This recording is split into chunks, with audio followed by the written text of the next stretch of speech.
This past offseason has left the NBA filled with dynamic duos. Just about everywhere you look, teams are headlined by top twos. The distinction between those players and the rest of the roster they're on is more obvious in some cases than others. So today I'm going to be ranking my top 10 NBA duos. I'm going to leave out Kevin Durant and Kyrie and Klay and Steph just because they haven't been healthy this season, and that's what I'm going to base this video off of. Now Simmons in transition.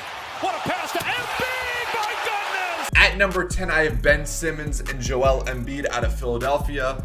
Both players have dealt with injuries this season, and the team continues to struggle. But come playoff time, I still have faith in this all-star duo. If you look at their individual talent, there's so much potential with this duo. Lead pass, Kyle. Pascal! At number 9, we have Kyle Lowry and Pascal Siakam. This year in games in which both appeared, the Toronto Raptors have a 73% win percentage, just absolutely insane, showing how valuable these two are for their team.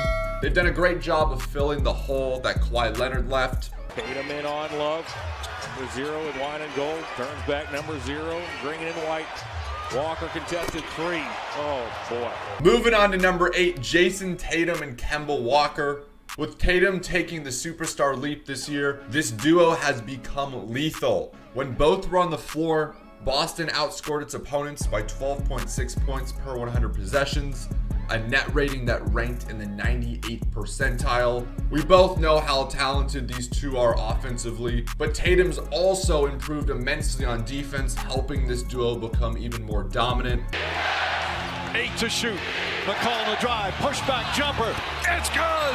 CJ McCollum. Up next, we have Damian Lillard and CJ McCollum. I love this duo, man. I wish the front office gave this team more weapons. Plus, injuries have devastated this team.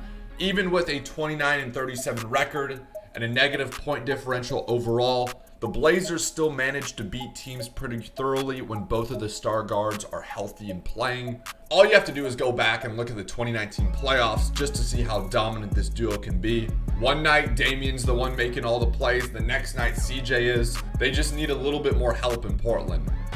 Jokic on the post up, no double team. Murray, a free try, puts it in. Moving to Denver, we have Nikola and Jamal Murray. Both guys are only getting better each year. Denver was a plus 6.7 points per 100 possessions with the Joker and Murray on the floor, and they both have a few years left before they hit their full primes. I think in a year or two, this duo is going to be one of the best in the league. I think they're easily going to crack my top 5, but for right now, I have them coming in at number 6. Never give up on any. Oh, damn, you're heavy. Shit. Jimmy Butler and Bam are probably the breakout in terms of duos this season. Both these guys have a will to win. With Bam's rise to all-star status, they've become one of the best duos in the league. When you look at the Miami Heat, it starts with these two.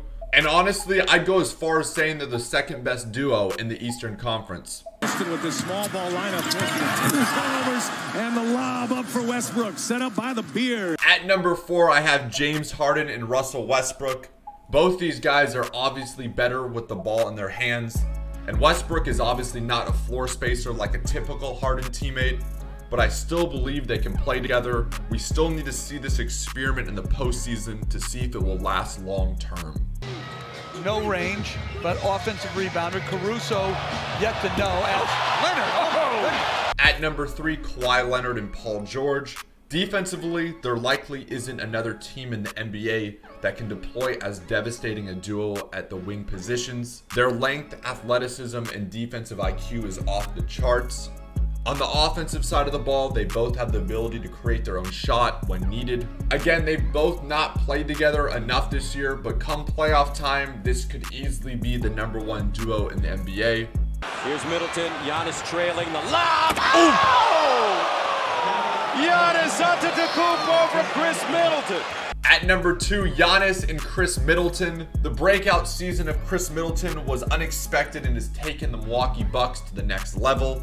Yanis is Yanis, doing things that have never been seen before. He's the only player in NBA history to have a season with averages of at least 30 points, 15 rebounds per 75 possessions.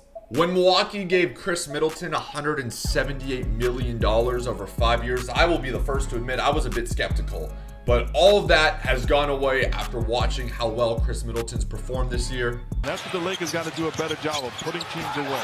Anthony Davis slams it over Ingram as LeBron throws it up there too. And at number 1, of course, I had to put LeBron and Anthony Davis. This duo worked right out of the gate. The LeBron James-Anthony Davis pairing made so much sense on paper. Pick and rolls, transition, two-man games with LeBron outside and AD in the post. LeBron even went on to say it's everything I expected and more of playing with Davis.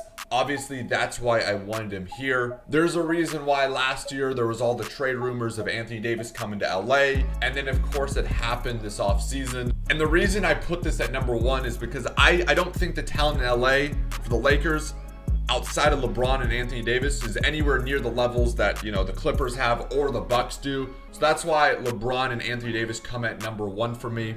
Of course, let me know what you guys think in the comments down below. Where would you guys rank these duos? Make sure you guys do drop a like and a subscription. It'd be very, very much appreciated. Until next time, I'll see you guys later. Peace. Percentage down in the second.